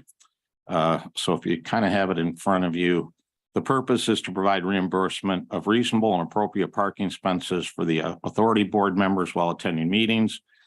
One, the Art Authority members will bring either their timestamp parking stub or their electronic receipt, because that's kind of the way QR codes work now, identifying the amount of the parking expense at each meeting of the board. Copies of the parking stub or the electronic receipts will be made. Members will sign a form, Exhibit A, saying that they received reimbursement at the meeting and the amount of that reimbursement. 3, the authority board treasurer will make the reimbursements based on the submitted request from each board member from the authority board treasurer's personal funds. Annually, the board treasurer will turn in all the reimbursement forms and request that a voucher be prepared for the total amount of reimbursement that will so then go back to the board treasurer. The voucher is then submitted and processed against the Wayne County Arts Authority funds retained by the county treasurer. So in English, we would reimburse people for their parking after each meeting. The treasurer would do that reimbursement, and then those will be turned in. They'll go to the treasurer, and the treasurer will write a check as is provided in the Art Authority law. It's a reasonable expense to the board to pay for parking, and the treasurer will get reimbursed. So that's what we have here, and I would move it for approval, Madam Chair. It seems very confusing to me, but those in favor for the No, approval? no, ask for a second. I'm sorry. Could you Second. explain why it's confusing? Maybe it's because you talk too fast. I don't know, but it just seems to me a lot. You have to wait and get it signed, and then people have to wait for get the check that day and all of that. That's what I was hearing. No, to be practical, people came to the meeting today. Anybody pay for parking today? I got dropped Not off. yet, I got dropped because off. So a board member pays for parking coming in. And then they either bring some lots, use ripping off a paper stub and they give it to you. You parked on this date. Some use the QR codes and you take a photograph of that and you pay through that. And then you get your receipt electronically. So you either get a stub or you pay and you get a receipt. Either or, you bring that here. We collect that. We reimburse you for the parking for that date, and you sign that you received reimbursement.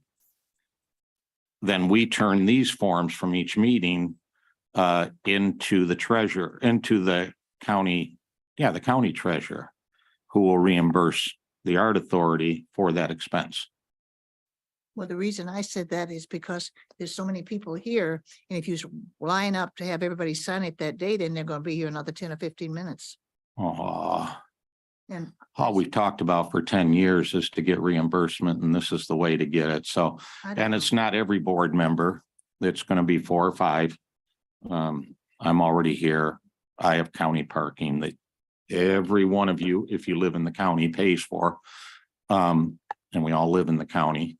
So I'm not paying, you're not paying. There's other people that don't. So it's 4 or 5 board members that would pay for parking. And this is to get them reimbursed for that.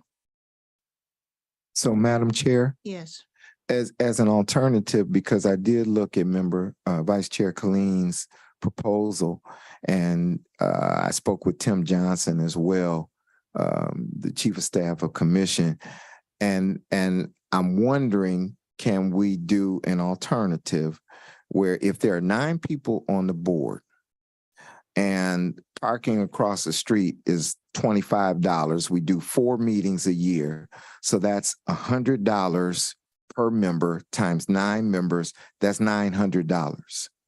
I'm wondering, is there a way that we can place in our budget just a stipend to each member where you would get $100 to park for the year? And then for those members who already have parking opportunities, we could include an opt-out process where you don't draw the money. You have it, but you don't draw it because you've already got another parking opportunity. So we would probably wind up expending about $500 annually in our budget for those who need parking, but we wouldn't necessarily have to go through all of the transactions of giving your stub, turning it into the treasurer, filling out the report. The treasurer then takes that, writes you, I think, a check. I don't even know if we have checks. I'm new, so I don't know if we have checks to write. No, I I'm don't thinking have you'd any, have to get that from the treasurer. I don't know. Tim, to your point, Yeah. correct me if I'm wrong, but isn't there a valet too across the street? The valet is picked up over at the Penobscot Right building as across well. right across the street, they have Kitty corner, yeah. valet, and if I'm correct, that's cheaper. It's 15, I believe. Yeah. But you And do, what- what we have to do is leave some sort of a trail here. Well, I'm just, to your point Yeah. about everybody, they give you a receipt, Right. but it's also cheaper. And we have one winter month coming or whatever. And it's valet, so it's cheaper. Yeah. So I think personally, we'll have to revisit this because this is a lot to me. It's not only 5 questions on here, it's 5 different ways to get $90 or multiply it out. It's a little challenging for me for a meeting. Madam Chair, if I yes. could, I believe what Stephen is proposing is that, I mean, for this $100 a year, if you did not attend the meeting and you've been given the $100, you would have to give 25 back. I mean, I think that process is so much easier, and the validation is your attendance. We have this agenda that goes out that talks about our attendance from every meeting. So it's very easy to track if we think someone is going to be not as honest for $25 instead of just going with the back and forth for Good the point. receipt, the validation. You might end up parking somewhere that the guy, he's just telling you $25 and he doesn't have a ticket. These things happen down here. So I think that if there's an option for you all, because of course I would opt out, and I believe Stephen would opt out too. If that could just be an option, it would take away so much paperwork, and these things can be validated by our attendance that we do in the beginning of every meeting. Any other comments on that? Thank you. Yes, Commissioner. Thank you, Madam Chair. Attendance isn't sufficient. We have to remember that we're a public body and we're responsible to the public for what we spend. And we're reimbursing people based on their parking expenses.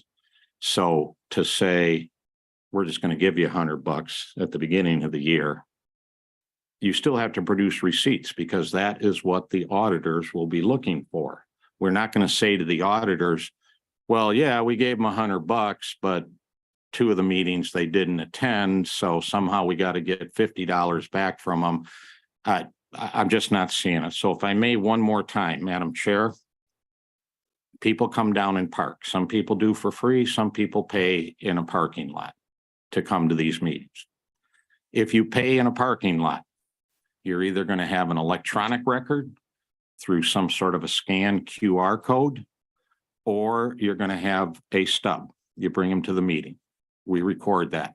We record that you've got your reimbursement. Then after recording that, then we turn that into the treasurer, the county treasurer, and we don't have a checkbook. The county treasurer writes a check back to the treasurer of this board saying, yeah, these are reasonable expenses. We saw it. Here you go. Here's the check, and on we go. I don't see any complication in that. That is really what this policy is saying, that if you paid with a QR code, then you get an email that has your receipt. Our treasurer has a copy of that. If you are in a lot that still does a paper stub, bring that with you. We'll make a copy of it, put it next to this. We'll say, okay, here's your reimbursement for your parking that day. At a later date, the county treasurer will reimburse the authority treasurer for these legitimate expenses. That's all it is. Madam Chair. Yes. So and I understand Vice Chair Colleen's requirement that we show a paper trail. And I think he's absolutely right with that for audit purposes. I'm just looking at the cadence of the turn-ins of the tickets and the responsibility on the treasurer to do these transactions 4 times a year. If we gave the stipend at the beginning of the year and the treasurer just collected parking stubs at each meeting and then did a year-end accounting of what was happening, then we could, folks who, expended their money, they'd be good. If they didn't expend their money, then they might have to pay back to the authority if they lost their stub or didn't have their stub or whatever. And the treasurer could cross-reference that with the agendas that we have, which indicate a person's attendance in the meeting. That would make it easier on the treasurer, I'm thinking, rather than having to do these transactions every quarter. I'd like to maybe hear from the treasurer on her thoughts on this process. Thank you. As I said, the transaction is premature because I'm issuing a check and maybe they haven't paid their bill. So I'm paying you for something that hasn't been completed. I recommend we do it the way that Muhammad has suggested, collecting the stubs if you have them, if they paid, but if they haven't paid, is 2 different ways. So how would they get paid? They haven't paid. Some of them you pay after you get out. So I'll give you a check and you didn't pay. I'm giving you a check for something that didn't happen. But collecting them, I can appreciate collecting them when they come in. We can collect them for those that attend the meetings. I don't have a problem with that. And keeping a record of it. And through the chair to Vice Chair Colleen's proposal, I don't think you would be taking the actual stub because they got to take that back over there and either scan it or whatever to pay to get out. But you'd be making a copy. I'd have to have the assistance of these wonderful people that are in here to help me to copy that. And I guess that's what we would have to do. Commissioner Colleen. Thank you, Madam Chair. Item 2 in my parking reimbursement policy proposal begins with copies of the parking stubs or electronic receipts will be made. Mhm.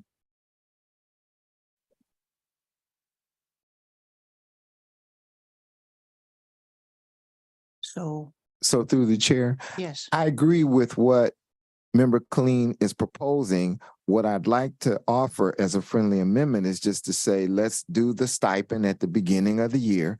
People bring their stubs to each meeting. A copy is made through the auspices of our help. yes, And that copy is given to the treasurer, who at the end of the year does a closeout report of what that performance has been. If members don't use the parking, then that money is still in the till. Maybe we could have an opt-out portion where if you know you're not going to use the money for the year, you just opt out and there's no transaction that occurs. So nothing has to happen with the treasurer. Mhm. Then at the You all are saying really the same thing when I think about it. If they bring in the stub and they haven't paid, and I take a picture of it and I issue them a check, I'm paying them for something that they haven't spent the money on. He's saying it in the beginning of the year. So either way, we're talking about issuing funds for something that hasn't been Yes. done. It- It's the same thing to me. If I Correct may, me. if I Yes. may, yes, please. the difference is, I think that if you issue the check as a stipend in the beginning of the year and people bring in the stubs, the paid for stubs instead of the entry stubs, then that creates that difference. Because if we have a meeting in January and then in March, when you bring in your stub from January, it's going to have paid on it. So that makes a difference. So as we get towards the end of the year, you will have paid stamps on your things. And to Stephen's point, if we did it at the end of the year, then all of your stamps would have paid on them and it would be less bookkeeping. The money would already be there for you to pay. So I know that it seems like we are having such an intense discussion about $100, but we do know that these are public funds. right. But I just think that if we give the stipend at the beginning of the year and it is upon the person with the stub, that is Member's parking, responsibility. to hold on to it until you decide, hey, I need your stubs for the year, then it all works itself out instead of every meeting. Where's your stub? Where's your stub? Where's your stub? Where's your stub? Instead of doing that, that person could take that responsibility on themselves to say, here are all of my stubs, or here are all the copies of my stubs. And I've already been paid because, like Betty said, that's going to be 10, 15 minutes in the beginning of every meeting, 10 or 15 minutes at the end of every meeting. And we already have long meetings, Appreciate, Tim. We appreciate your work. I'm not trying to minimize the effort that you put into this or trying to not do my work. But I want to be mindful of what's best for Yeah. everybody. That's all. I appreciate you. Well, Thank you for your effort. I don't, yeah, I know, everybody does that. Thank you for your efforts.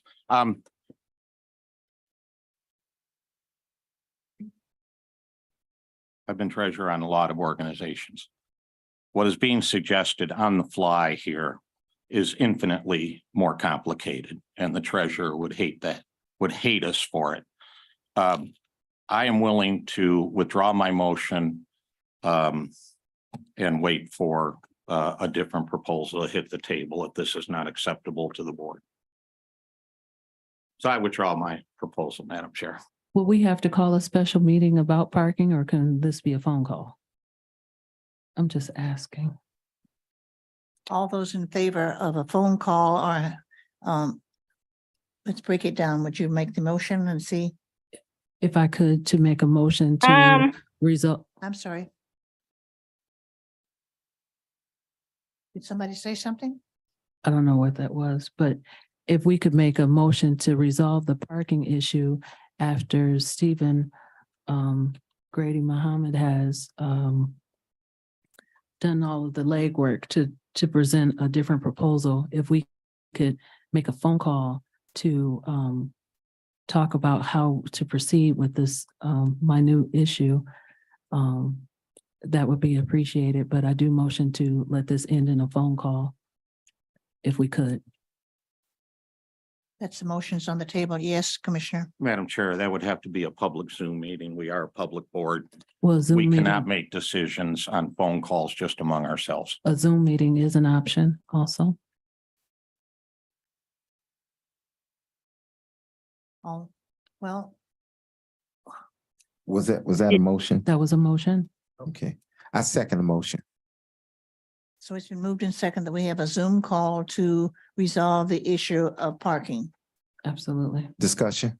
Yeah, discussion. And I'd like to work with the treasurer to make sure that the process that we come up with is efficient and timely and legal to address Vice Chair Colleen's concerns.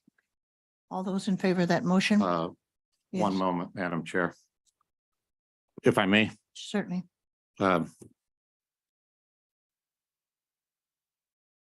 and this is also, we could have Mr. Perkins, after he signs on the dotted line, review the policy.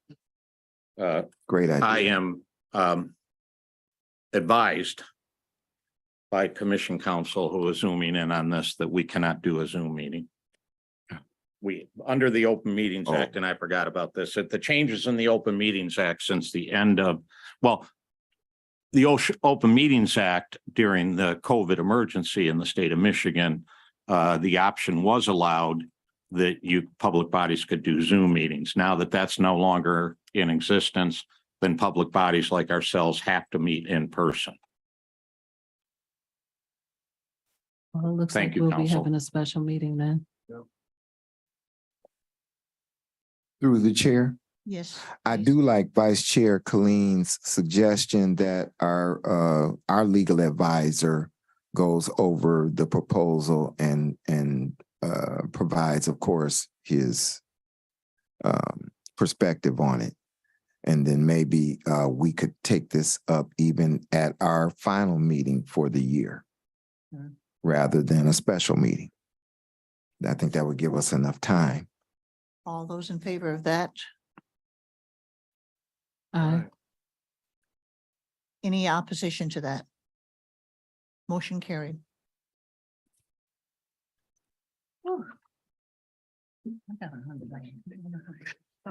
Discussion, election of board officers.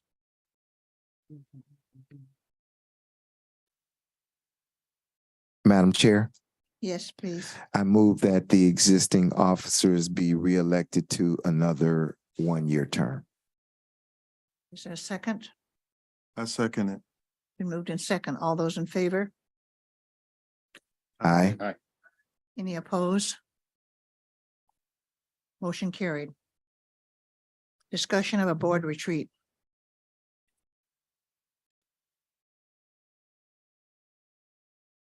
Madam Oh, I'm Chair. sorry, Oh. I'm not there. Oh, My eyes okay. want to go, yes, please. I want to stay consistent with you.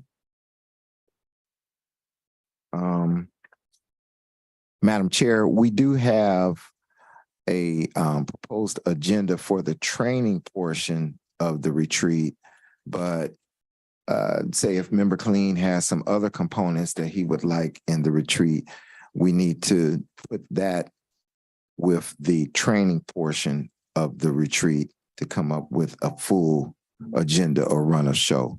So that we could put that, we discuss that at the next meeting. Yes, ma'am. I work with Member Colleen prior to the next meeting to merge everything that we have together into one component. That sounds like a good idea. Yes, Commissioner.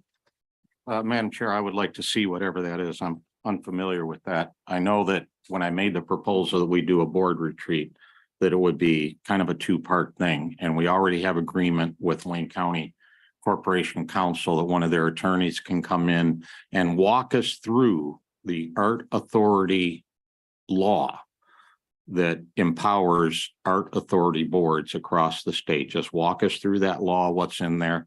as well as any other applicable state law that may apply to us.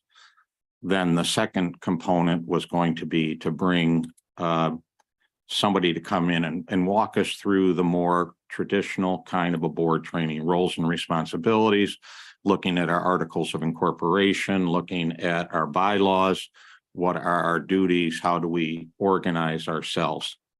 And so that's a board training.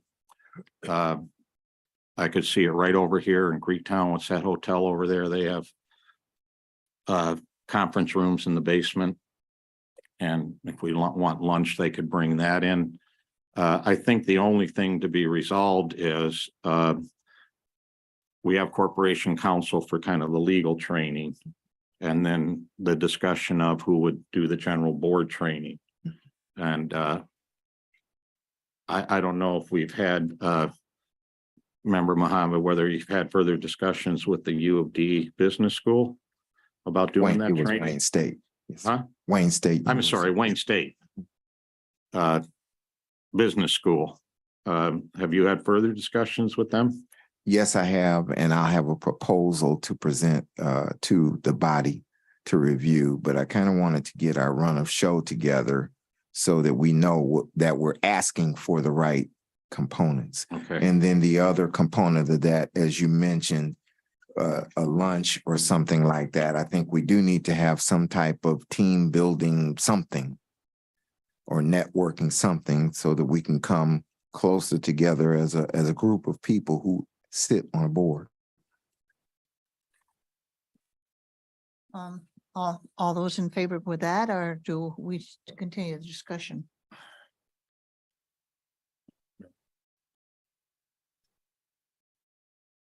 Okay, I guess we continue with it. Well,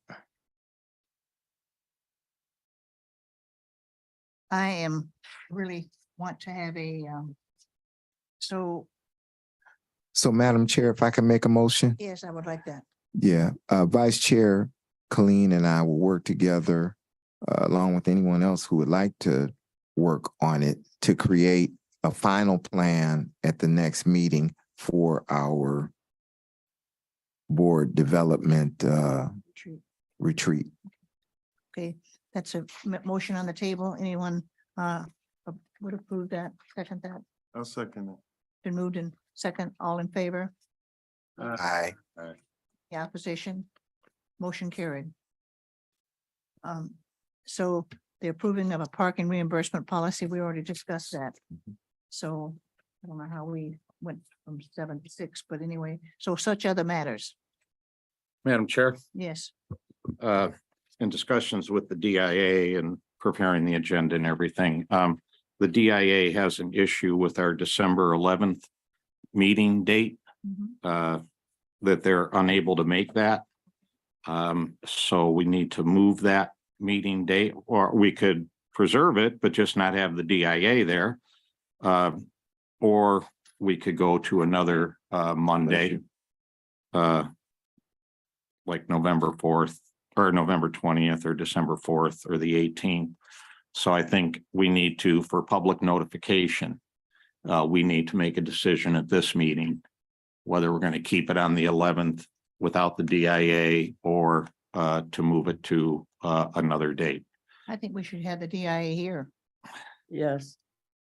What are the options that the DIA Well, we just gave you? look at the Mondays, the Monday before. Excuse me, Tim. I'm sorry, We can, huh? we can do it. You can do the 11th? Yes, it was. That's what the boss said. That's what the boss said, yes. Yeah, so it's my. We can do the. Okay, all right, we don't have to change it then. There was, Checked his calendar and found something. there was some excited texting back and forth over the last week. Okay, So, okay, so, I have nothing for other matters then, Madam Chair. so December the 11th is the date then. Yes, Okay. it'll be as stated. All right, thank you. Yep. Okay, back now, we have any public comments? Madam Chair, before we, I'm sorry, I thought, okay, sorry about such other matters. I'm sorry, go ahead. yes, ma'am. I would like to bring forth a motion or get some guidance from the board, I would like to, as corresponding secretary, I would like to send a letter to all authority members reminding them of their attendance commitment. For the most part, most of us are here. Sometimes some folks are not here. And I just would like to make sure that everyone is reminded, Yes. to attend these meetings. So if I could get permission to draft this letter that would go to everyone on the board for attendance. In view of that, all in favor of that motion, say yes. A second. Any, She, second the motion. yes, I'm sorry, A second. Member Seal seconded. been motion moved in second. All those in favor? Aye. Any opposition? Receipts. Any opposition? Motion We get carried. audited. Mhm. Motion carried. Public comment. Madam Chair, I'm sorry, I have one other item that I just had a question on. And that was, when does the bid for the 2023 audit go out? Being a new member, I'm still learning the processes. And I don't know even if the 2023 auditor has already been selected.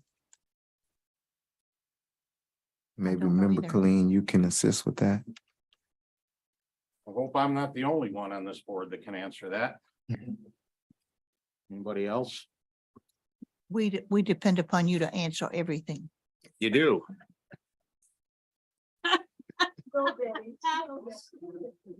This board, Yes, sir. 2 years ago, Mhm. approved a outside auditor on a 3-year contract. Contract, okay. Given a few of the difficulties in getting that first audit done, that was a little bit delayed. Mhm. And so 2 meetings ago, we received 2 years worth of audits. Mhm. Because it was so far into the first year, we said do both years together. Sure. So now we have a 3rd year. So that means Okay. that we will have to bid this out next year. Gotcha. Maybe next. See, this is August.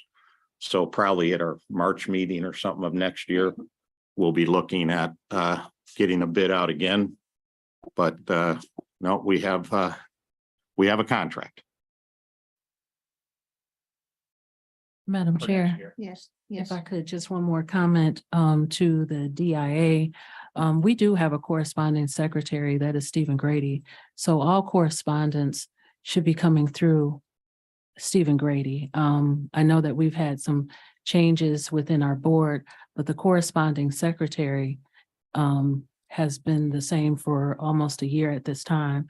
So we ask that anytime that you have meeting postponements, requests, or things like that, that they go through the proper channel so that they can go to our chair, and the chair and the corresponding secretary can act accordingly, just to make sure that we understand the chain of commands on the board, please. Thank you. Thank you for that clarification. Before I get to public comment, I would just like to make a comment about Hubert Massey, our great artist on our board, and how proud that I am to say that I know Hubert Massey. And everywhere I go, I tell him to go down off Kirchville and look at that art work that you do there. And of course, all throughout the city. So we're so blessed to have a painter, an artist of his caliber in our presence, and he can paint and we talk. And that's all I say. I'd rather do it the other way. But I'm just very proud of you, and I think we should all give you a. You are the best. Very much. Thank you. Okay, any other public comment? Okay, move to adjourn. Is there, Motion that. okay, it's been moved by Hubert. Second. Okay, all in favor? Aye. Thank you.